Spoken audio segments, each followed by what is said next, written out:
Jananeem Sharadam Devi Ramakrishnam Jagadgurum Padapadme Tayo Shritva Pranamami Muhurmuhu Namaste Yatirajaya Vivekananda Suraye Satchit Sukaswarupaya Swamine Tapaharine.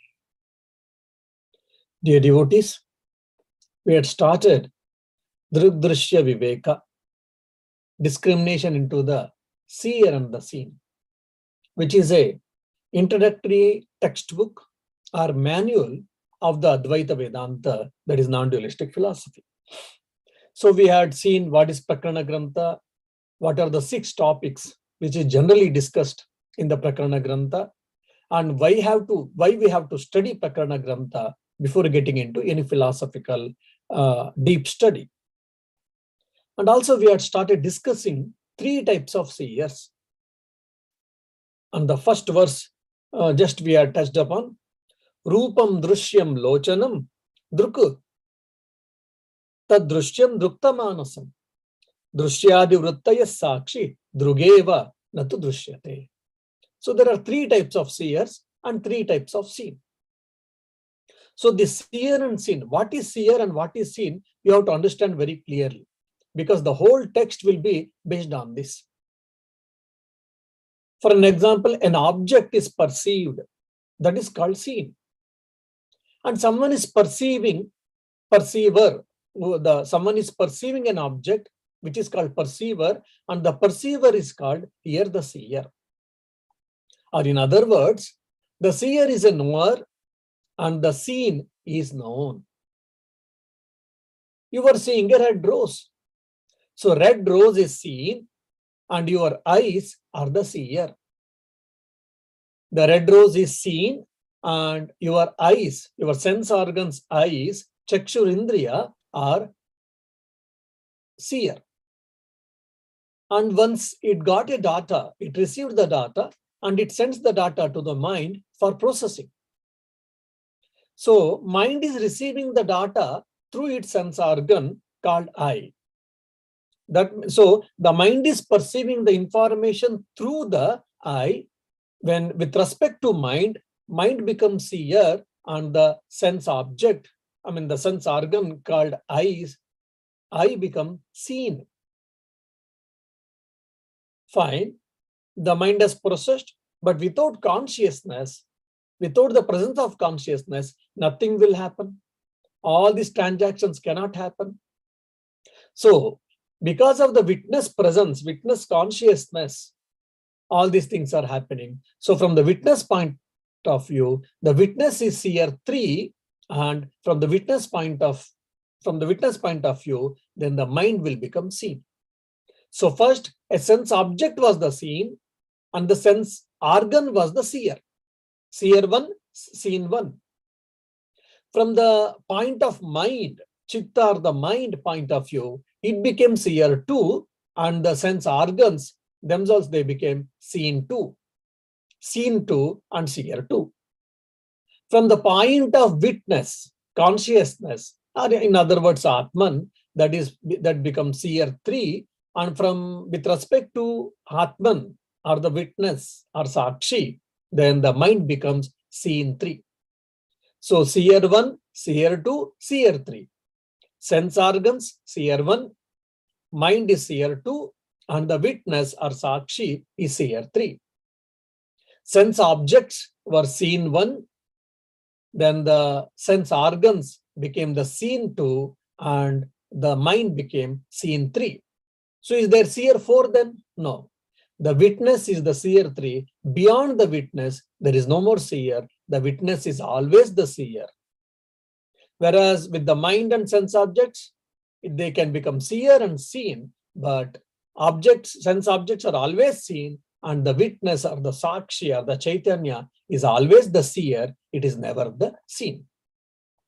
The seen is considered as an object and the seer is considered as the subject. So this should be kept in the mind. So the whole philosophy of discussion is based on the seer and seen. So the seen is the object, the seer is the subject. So this you should keep it in mind very clearly. And these 2 or 3 important points we have to understand. These are the basic axioms of the seer and seen or Drik Drishya Viveka. What is that? The first principle, when we are discriminating between the seer and the seen, 3 basic principles are there. We should keep it in our mind. If you understand these basic principles, these 3 basic principles, then it is easy for you to understand the whole text. Otherwise, it is not. Otherwise, it will be difficult. The first principle is the subject is different from the object, or the seer is different from the seen. The subject is different from object, or other words, seer is different from the seen. This is the first principle. You have to keep it in mind. The second principle, very important principle, is seer is one and seen are many. Means subject is one, objects are many. So first principle is seer is different from the seen. Seer and seen both are not one and the same. Seer is different, seen is different. Subject is different, object is different. Then the second principle is seer is only one and the seen is many. Seen are many. This also you have to understand. The subject is always one, the objects are many. This is the second principle. And the third is relatively, seer is unchanging, seen is constantly changing. Seer is unchanging, seen is constantly changing. So these are the basic 3 principles. You should keep it always in your mind. So the first principle, seer is different from the seen. Seer is different from the seen. The second is seer is one, seen are many. Seer is one, seen are many. And the third one is seer is unchanging, seen is constantly changing, or seen is keeps on changing. Now let me take an example. First is what? Seer is different from the seen. Now for an example, sense objects, eye. The eye is perceiving a red rose. So the eye is perceiving a red rose. That means eyes are different from the rose. Eyes and the rose cannot be one and the same. Though seer is different from the seen. The second principle, the seer is one, seen are many. Though here are both eyes are both 2 eyes we have got, but it has taken as a one class. So eye or eyes is one, but objects are many. You perceive red rose, yellow rose, blue rose, white rose, purple rose. Then it perceives round shape, triangle shape, quadrilateral shape. And it also perceives things are near, things are different, things are soft, things are hard, whatnot. So there are seer is one, eyes, and the seen are many. So many objects are there. So similarly, even with the ear and similarly with the tongue or whatever.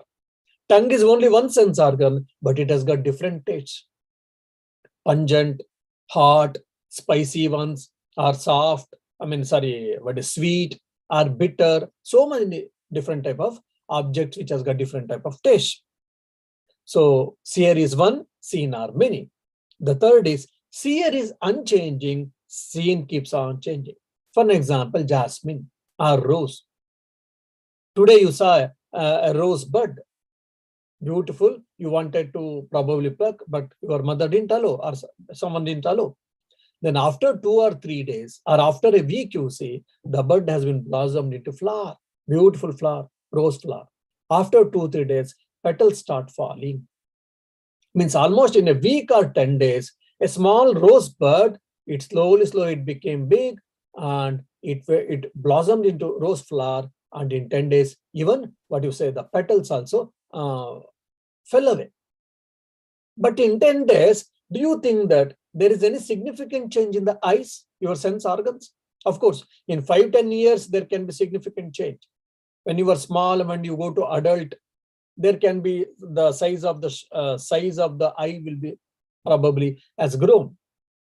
But comparatively, in 10-15 days, whatever the changes you saw in a red rose flower, such significant changes you don't perceive with respect to your sense organ. Similarly with the ear, so many types of sounds you are hearing, but the sense organ called ear, there is no significant change all of a sudden or in a given short span of time. That's why I use the word relatively. So seer is unchanging, seen is constantly changing.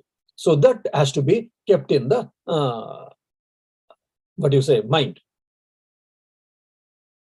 And also, you should understand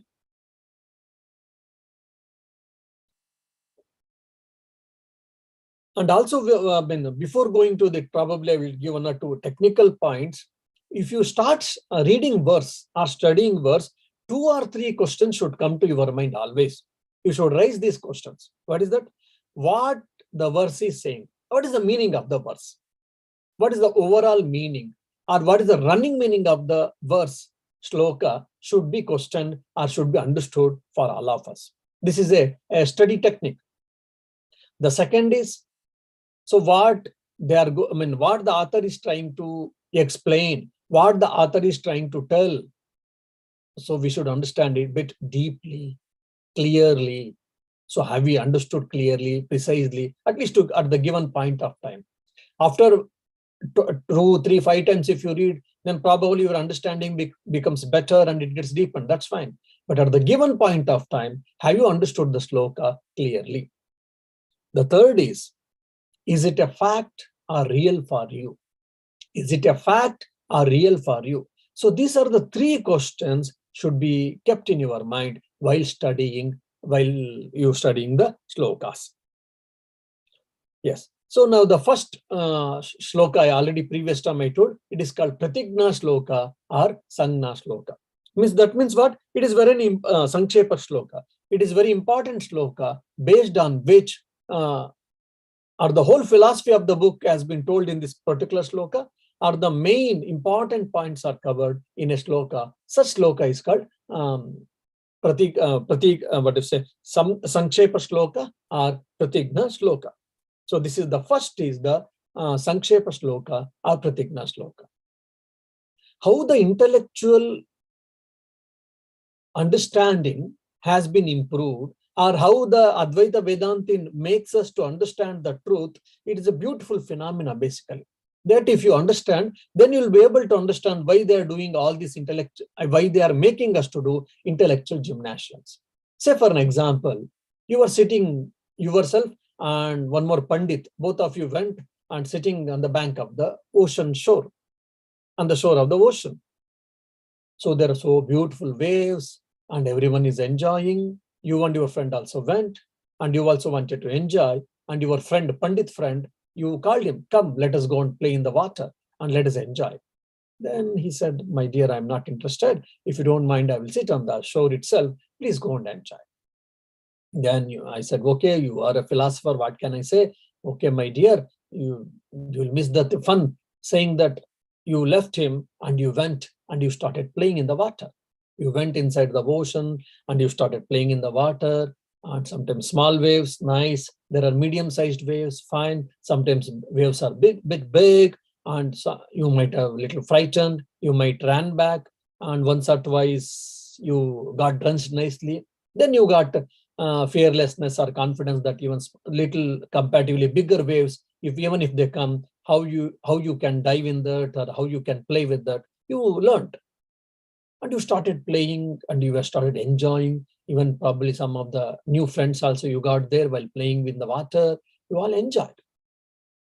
Half an hour, 1 hour, you enjoyed nicely in the ocean, water, and you came back and you sat on the shore along with your friend and you said, my dear, really you missed a lot. There was a great fun in playing in that water, ocean water, but you missed it. You should have come. Then your friend, Pandit friend said, yeah, that's okay, never mind. Anyhow, I've got a question. Will you mind to answer? Then you will say probably, oh my dear, you are the Pandit intellectual person. Now you want me to spoil my play even by asking a question. Okay, that's okay. You ask. Then your Pandit friend said, now there are so many waves. Yes, ocean means waves only. Fine. So the ocean and the waves, both are one and the same, are two different things. Then you'll start scratching your head because he's giving homework for your mind or brain. Then you started scratching your head generally. Different, because ocean water and waves both are different. Both are different. Are you sure? You said yes. And your Pandit friend said, that's fine. Then why don't you think a little bit? Why not? Yes, but both are different. Then your friend asked the second question. What contains the waves? What is the content of the waves? Then you say it is a water, maybe air also there, but it is due to gravitational force it happens. Basically, it contains water. Then what ocean contains? Water. Ocean also contains water. Wave also contains water. Then how can you say that both are different? Then you say, then probably you think, yes, it looks like, yes, it makes some sense. So fine. So ocean water and waves are not too different. So the ocean water, when it takes a particular form, then you call it, because it has taken a particular shape, particular form, and by that, for that particular shape, you have given a name called wave, or if it is many, then it is called waves. So when the water is appearing in a particular form or shape, you are naming it as wave, isn't it? When your Pandit friend said, you started you saying yes. So the water is appearing as wave. Water has taken a particular form, it is appearing in a particular form, and for that, based on that form, you are given a particular name. Fine. Then the third says, that means water alone exists, because the moment you remove the water, then the wave ceases to exist, because it is only name and form. The existence of the wave has got a borrowed existence. It has borrowed its existence from the water, ocean water. If there is no ocean water, wave cannot sustain. But without wave, ocean water can sustain. So ocean water has got its independent existence. Waves have got borrowed existence. So the water alone is real. The wave is on appearance, or it is only name and form. That's all. See, these are the three main intellectual evolution. First, water and wave are two different things. Second, water is real. Wave is also real, but wave is only a name and form, because the content of the wave is nothing but water.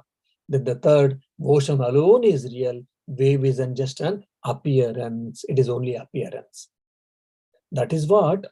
So from the known thing, slowly, the author or the Advaita Vedanta takes us, it makes us to travel to the reality. So whatever we are seeing in this mundane world, sense objects in this mundane world, taking from there, slowly, they will take us to the self, the Sakshi or the witness. Though I am that, but unfortunately, I have forgotten, and as if I am living very at far distance, or I'm living away from that, we are feeling that. So to remove the wrong notion, whatever is experienceable in day-to-day things easily from the known things, that slowly they are taking to the unknown thing, or from the gross things, the author is trying to take us with the intellectual journey to the subtle things or subtlest things. So this basic principle, this one of the basic principle, if you remember, then the whole Advaita Vedanta process you'll be able to understand. Now let us try to understand or discuss the second verse. Neela Pita Stula Sukshma Rasva Dirgadi Bedataha Nana Vidani Rupani Pashil Lochanam Ekada. So after describing three types of seers and seeing, now the author started explaining one by one.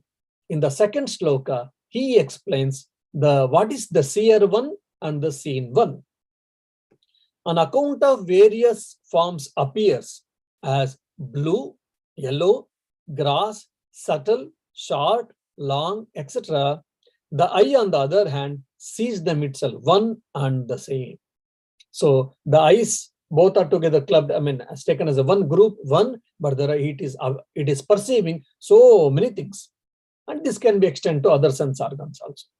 So it is seeing the blue sky, it is seeing an yellow sunflower, or it is seeing the red carpet, and it is seeing the green shirt, and it is seeing the black hat. So many colors.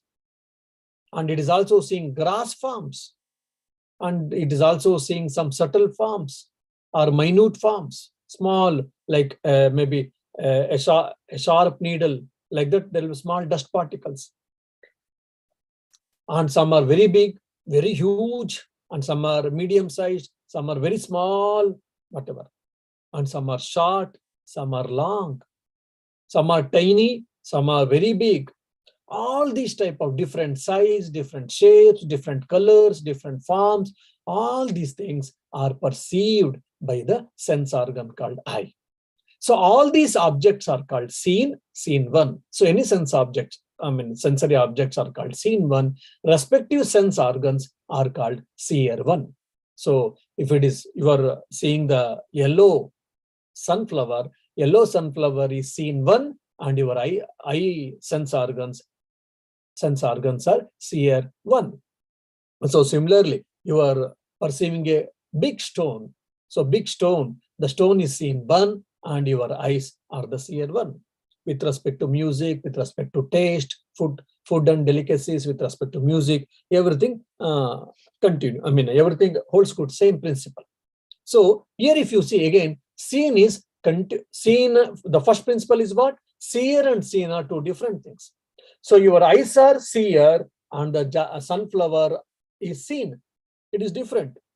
Your eyes are the seer, and the rock is different.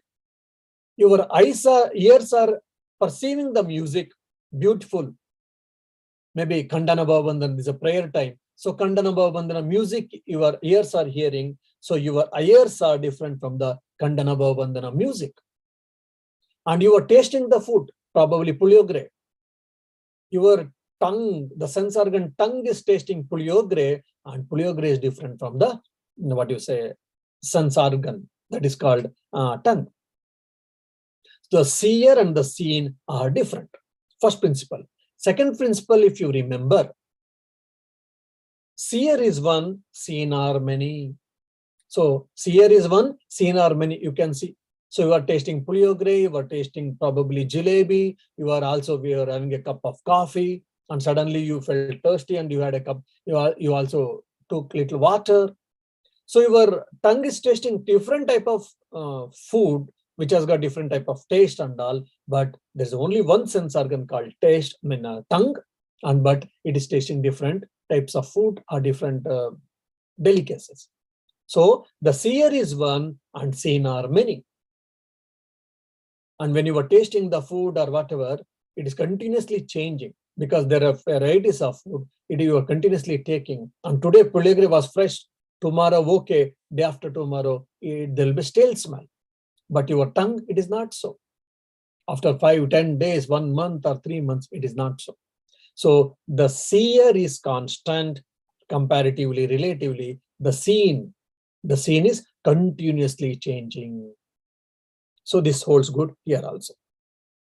So the first and foremost, the important point, if you see here, the sense objects are continuously changing, where the seer, the observer, is not. So these are the things which you have to, I'll be keep on telling time and again. You may feel bored. Why Swamiji is telling? We will understand. It has to go so deeply in your mind, into your conscious or subconscious mind. When you go to Sakshi level, seer number 3 level, all these principles, all this analysis will help us. So that is why I'm keep on repeating this. Now, seer 1, sense organs, seen 1 is objects. And if you see, the question may come, why this Seer 1, Seer 1, Seer 2, Seer 3 are there, etc. This question may come for you. It should come. Why? Because it is an intellectual process. Like probably if you have studied Taittiriya Upanishad, their Panchakosha Viveka comes. Whoever has studied Mandukya Upanishad, their Avastatra Vichara will come. So similarly, all these things in Panchadashi, there are 15 types of prakriyas called. It is a way of sadhana, the Advaita Vedanta sadhana. These are told why? To remove the ignorance or to remove the wrong notions. Like Panchakosha Viveka, Avastatra Vichara. So even Drik Drishya Viveka is also a prakriya. It is a type of mental gymnasium or intellectual exercise for us to remove our wrong notion and to have the right notion or the right understanding. So in the sloka 2, what are the sense organs are called Seer 1, and with corresponding sense objects are called Seen 1. This they have understood. Now the author will go to the next step. Seer 1, Seen 1 is been seen. Now Seer 2 and Seen 2, who are they? Seer 2 is mind, Seen 2 will be now the sense objects. Earlier, Seer 1 was sense organs. Now Seen 2 will become the sense objects. In the Shloka 3, the eye or any sense organs, on account of its changeable character, so it becomes an object, it becomes the seen. So let us see how to understand that. Andyamadya patatveshu netra dharmeshu chaikadha sankalpayen manaha shrotratvagadu jojyatamidam. Means such characteristics of the eye as blindness, sharpness or dullness, as the mind is able to cognize because it is a unity. This also applies to the ear, skin, etc. So now the Seer 2, the mind is explained, and the Seen 2, sense organs are explained in this particular sloka. Now probably there is one technical point you have to understand. With respect to perception of any sense organs, the quality of the perception can be classified into 3 groups. One is total perception or strong perception. Oh, his eyes are so sharp, even small things he can observe. Means his eye sense organs, eyes are so sharp, it is very well intact, so he has got very strong perception. Means he or she can see anything and everything. I mean, nothing goes unnoticed from her eye. So this type of statements or arguments we keep on saying. That means his or her eye sense organ is got total perception or strong perception. It is functioning beautifully. There is no defect. There is no flaw. So it is sharp enough. It is so strong enough. It can perceive even the smallest things. Means basically the quality or the health of a sense organ is nice. It is complete. It is full 100%. So this is called total perception or strong perception. Then the other extremely exactly opposite, totally non-perception. Oh, he is like a deaf and dumb. I mean, deaf, whatever you speak, he can't hear at all. Or he is a born blind. He cannot see anything, any color or anything at all. So for him is a completely, the whole of his life, is a born blind. The whole life is a dark for him. So either at the birth or afterwards, sometime it might have one sense organ is impaired. If so, then it is totally blind. Totally, that particular sense organ, it is non-functional. He or she cannot perceive any object with respect to the corresponding sense organ. So blind people, blind, dumb, deaf, or whatever. Then the third is partial perception, partial non-perception. Oh, I am now 60, I am getting cataract or whatever, I'm not able to see things properly. Sometimes people look very hazily, or I can't read fonts, I am not able to read things properly. Big fonts I can read, but small fonts I cannot read. Sometimes few things I can read, few things I am not able to. Few things I can see, few things I cannot see. So there's a partial perception, partial non-perception. So any function of a sense organ can be classified into total perception or strong perception. The second is total non-perception. That is not possible at all. The third is partial perception or non-perception. So this is what has been explained in the present sloka. So here the author is trying to tell that someone has got born blind. So it is totally non-perception, no perception of any forms at all. Blue color, red color, white color, black color. If you try to explain for the blind person, he or she will not be able to understand. I think there is a joke. Someone said, "Oh, you see, the milk looks so beautiful. How it looks? It looks so white, pure white." And a person is explaining this white color to the blind person. Then the blind person said, "Okay, my dear, sorry, I don't know. I cannot see the blind. I mean, since I am a blind, I cannot understand this white color, how it will be. Can you explain?" White color. Then he said, "No, there's a white swan or white duck. So how it looks so white. So similarly, when the milk is also looking white. How white swan will look?" Then he says that white swan looks like swan looks like this. He made this shape particularly. The blind person touched his hand and he said, "Oh, so the white color will be like this." That means because his sense organ cannot perceive it at all, so he misperceived the white color as in a particular shape. So that is a total non-perception. That is a born blind. And if you see the thing, what do you say? Andhya means blind. Andhya, adya patatveshu. And some, they will have partial perception, some will have no perception at all.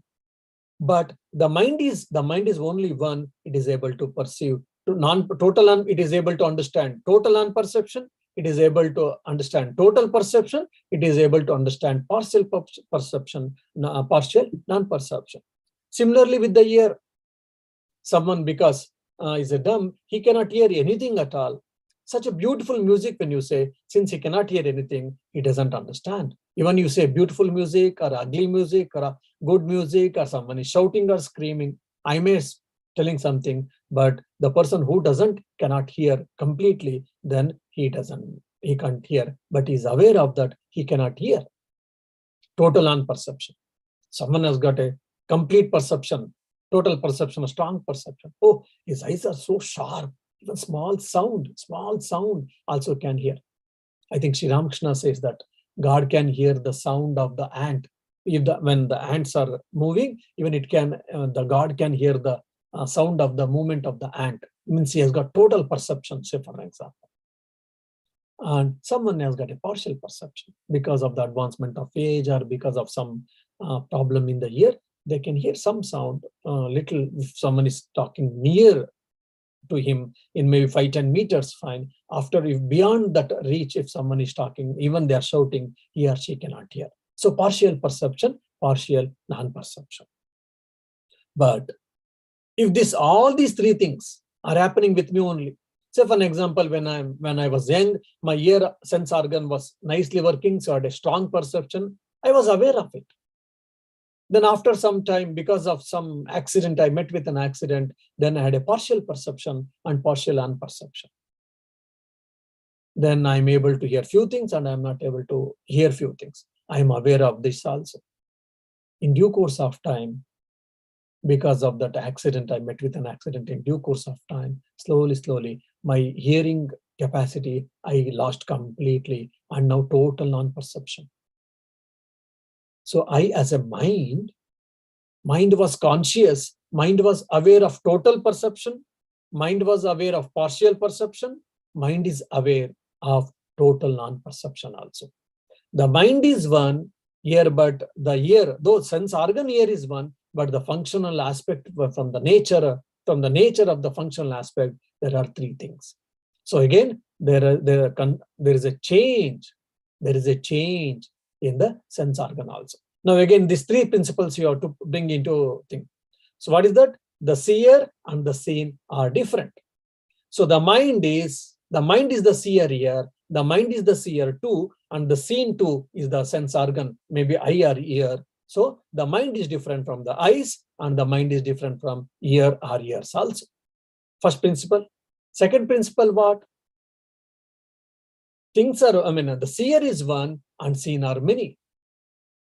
Now you've got two sense organs, what you say, eyes, but again there can be change, partial perception, total unperception, total perception. So many changes are happening.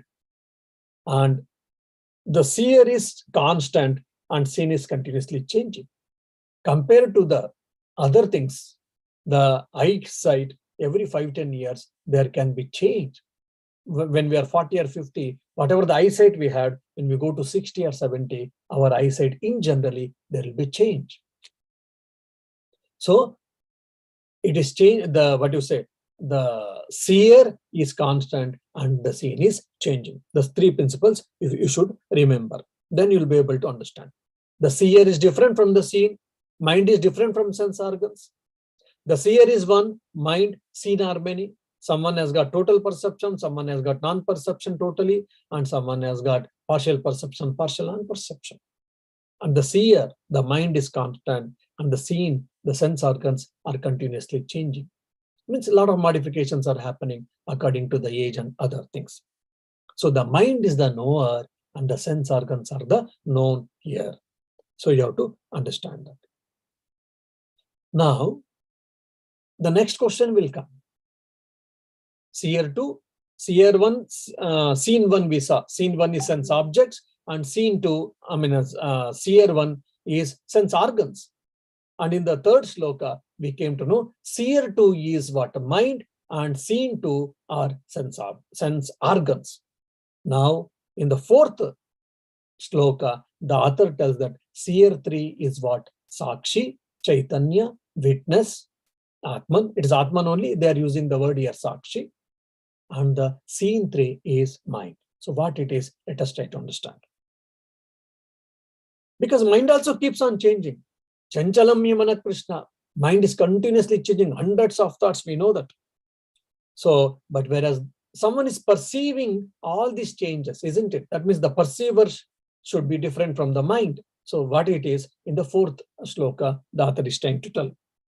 Kama sankalpa sandeho shraddha shraddhe dhruti tare rihi dihi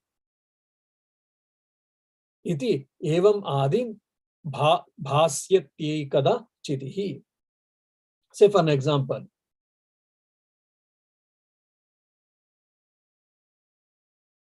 mind was introduced. Now the author is trying to tell that the mind is the seen. He has a seen 3 and the witness is what? Seer 3. And he's giving an example. Now the mind has got ignorance, mind has got knowledge. And partial ignorance, complete ignorance. And knowledge, partial knowledge, complete knowledge. Say for an example, now I am staying in the Ireland, 1.5 years. Since I'm staying in Ireland, from 1.5 years, I have gone to the different parts of the Ireland. I have got partial knowledge. But at the same time, I cannot say that I know the whole of Ireland. So I have got partial ignorance. I have got partial knowledge and I have got partial ignorance too. Say some of you, or many of you, most of you, I think except Usha Madam. So none of you have visited Ireland. So all of you have got complete ignorance and no knowledge at all. Or a person who is a traveler and who was born and brought up here and he has traveled every nook and corner of Ireland, comparatively, in generally, relatively, he has got complete knowledge of the Ireland. So knowledge also has got ignorance, partial ignorance, complete ignorance with respect to ignorance. With respect to knowledge, partial knowledge, complete knowledge. And sometimes I am happy, sometimes I am unhappy, sometimes I am neutral. Okay, now going on, so. And sometimes I am active, sometimes completely inactive, dull, inactive. Even I don't want to get up from the bed, so lazy. Even I don't want to take the food also because of laziness. And sometimes I'm okay, mediocre, managing. So all these type of different volatile characters we see of our mind. Sometimes mind is so calm, as if we have understood ourselves and our mind has become to our control. We feel so nice. Swamiji, today my mind is so calm. I was able to meditate. I was able to think of Sri Ramakrishna. I was able to do bhajans. Oh, nice. I think I'm next to the self-realization. My goodness, so beautiful. The second day, next day, it was okay, so, but things were changing, not like yesterday, but things were okay. Third day, my goodness, all these things got seized, and all previous samskaras, I don't know where it was hiding, everyone has come. Now all my friends, and mind has become such a volatile. Even 2 minutes, I'm feeling difficulties, Swamiji, to control. In myself, in 3 days, 3 types of experience. One day, calm, quiet, serene. Second day, neutral, so, okay. The third day, again, it is completely volatile, completely restless. What is happening? I don't know. So much differentiation changing is happening in the mind. That means, so mind also cannot be seer always. So, but all these changes, someone is aware. Someone is aware of all these changes. Who is that someone is aware of all these changes is called seer number 3. That is called Sakshi, Chaitanya, or witness. Witness is aware of all the continuous changes happening in the mind. So mind is the scene 3, and the Sakshi, Chaitanya, or witness is what the seer 3. Then anyone seer 4 is there? If you ask, no, there is no. So again, 3 principles. First principle is what? The seer and the seen are different. The Sakshi, the witness, is different from the mind. Both are not one and the same. Yes. Then the seer is one, seen are many. Yes. Seer is one, Sakshi only, witness, which is unchangeable. And the seen, the mind, though only one mind, but it is undergoing a lot of fluctuations, lot of modifications. And the third is seer is constant. Seer doesn't change relatively. Seen keeps on changing. Mind is highly volatile. However, my mood is there now. After 5 minutes or 10 minutes or half an hour, the same mood, the same mindset, I will not have. The scene is getting changed. So it is, mind is highly conditional, highly volatile, highly unpredictable. We all know that. That is the nature of the mind. We all know that we have got experience, and even the Shastras or scriptures also saying. The seer 3 is what? Sakshi, the witness, and the seen 3 is what? The mind. So if you see here, they started with the sense objects, then they took for sense organs, from sense organs to mind, from mind, they ended up in Sakshi, or they ended up in Chaitanya, they ended up in witness. In the beginning itself, if they had started about Sakshi or Chaitanya, probably, if not all, many of us would not have understood, would not have comprehended. Oh, he's telling something which goes above my head, better not. Now, step by step, the author, from the gross thing to subtle, from the subtle to subtler, from subtler to subtlest, the author has taken us. So from this type of an intellectual exercise, from known to the unknown, when the author takes, then we'll be able to comprehend to at least to a certain extent. After little exercise, we can understand completely. So that's why all our philosophers, our sages, saints, from the known or from the gross things, slowly they took to the unknown or to the subtle things or subtlest things. That's what you have to understand. So here, consciousness is not limited, and it is an independent entity, and it is not limited, and it is independent, and it is not changing, and it is ever the subject, never the object. It is always subject. It is always the seer only. It can never become the seen, and it is never the object. Whereas mind and sense organs, they are subjects and objects keep on changing, and the sense objects are always seen. So this, if you understand, then from the 5th sloka, the author takes a different topic. So this 4 slokas itself, in the Ireland, I took 2 or 3 classes, because slowly, step by step, I went explaining every bit. But here already most of you are introduced to Advaita Vedanta already, and probably you can understand things fast. So that's the reason 4 slokas, I mean, at least 3 slokas I try to complete in the one class. If you feel that it is becoming too, it becomes a little fast, we can go a bit slow, or you need more examples probably, or more explanation, let me know. Then from the next class, I will try to give more explanations. Om Shanti Shanti Shanti. Hari Om Tat Sat. Shri Ramakrishna Arpanamastu.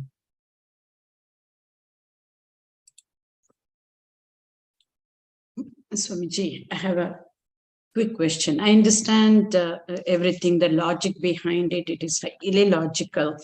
But as I was listening to you, out of the 3 principles, first 2 principle, no issues at all.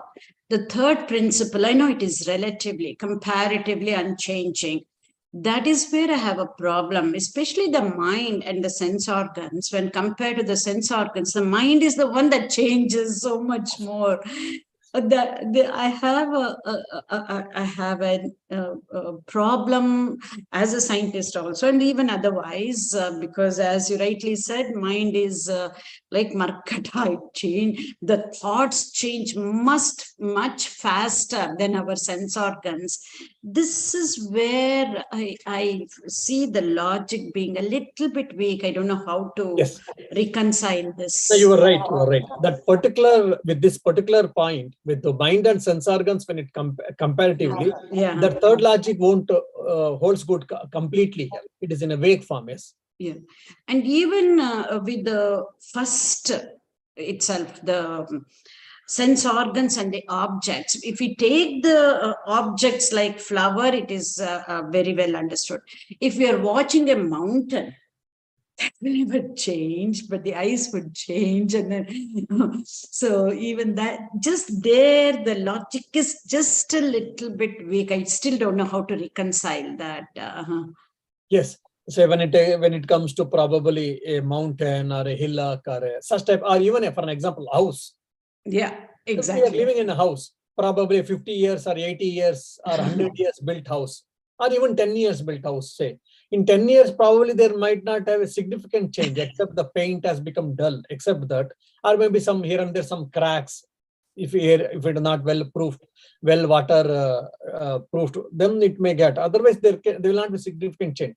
But in 10-15 years, probably a sense organ might have undergone a lot of change. Yeah. How do we reconcile? Yeah, probably yes. It's also a wonderful point. So yeah, from a logical point of view, yes. From this angle, even I didn't think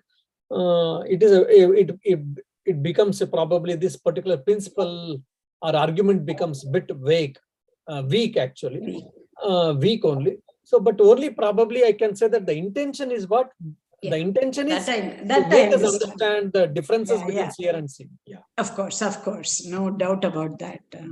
Yeah. Yes.